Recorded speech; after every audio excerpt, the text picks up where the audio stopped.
जी, यहाँ रोजगार की भी चर्चा हुई। मैं हैरान हूं कि जो अपने आप को सबसे लंबे समय तक सार्वजनिक जीवन का दावा करते हैं, इनको ये मालूम नहीं है कि नौकरी और रोजगार में फर्क होता है।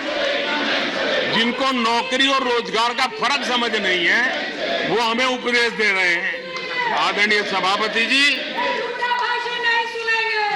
नए नए नैरेटिव गढ़ने के लिए आधी अधूरी चीजों को पकड़ करके झूठ फैलाने के प्रयास हो रहे हैं।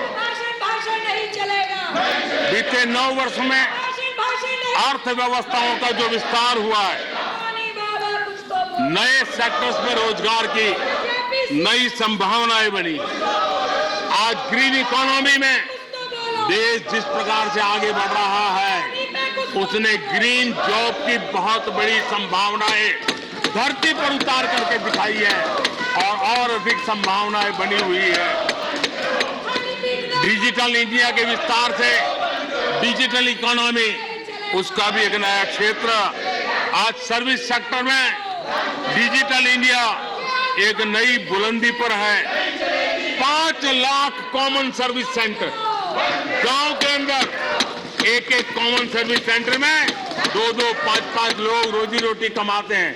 और दूर सुदूर जंगलों के छोटे छोटे गांव में भी कॉमन सर्विस सेंटर में आज हमारे देश की आवश्यक सेवाएं गांव के लोगों को एक बटन पर उपलब्ध हो, ये व्यवस्था हुई है। डिजिटल इकोनॉमी ने अनेक नए रोजगार की संभावनाएं पैदा की।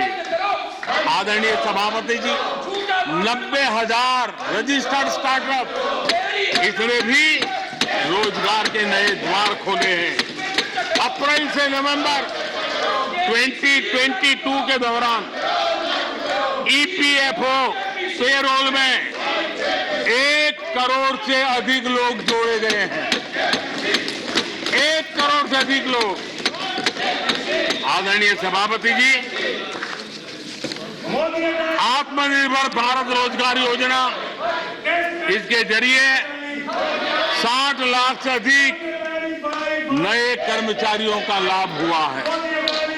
आत्मनिर्भर भारत अभियान के तहत हमने अपने उद्यमियों के लिए स्पेस, डिफेंस, ड्रोन, माइनिंग, कोल, अनेक क्षेत्रों को खोला है, जिसके कारण रोजगार की संभावना में नई गति आई है। और देखिए, हमारे नौजवानों ने इन सारे कदमों का आगे आकर के अवसर उठाया है, उसका फायदा। आदरणीय सभापति जी, रक्षा के क्षेत्र में यह देश आत्मनिर्भर बने, ये देश के लिए बहुत आवश्यक है। मुझे खुशी है कि रक्षा के क्षेत्र आत्मनिर्भरता का मिशन लेके हम चले।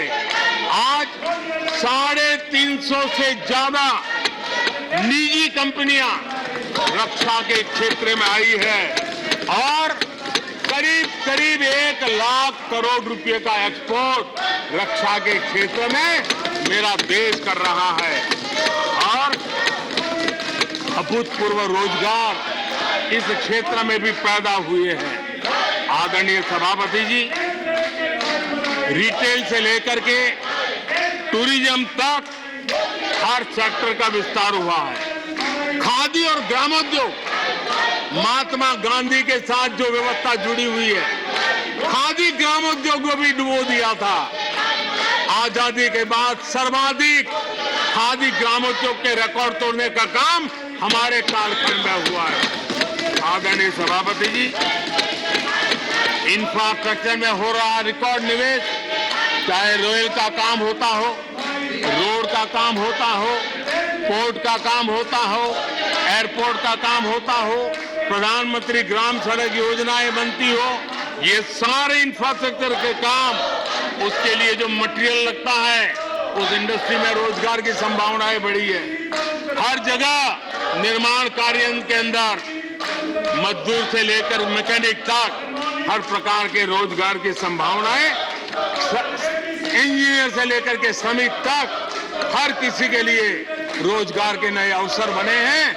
और उसी के कारण यूथ विरोधी नीति लेकर के चले हुए लोगों को आज यूथ नकार रहा है और यूथ के भलाई के लिए हम जिन नीतियों को लेकर के चल रहे हैं इसको आज देश स्वीकार कर रहा है।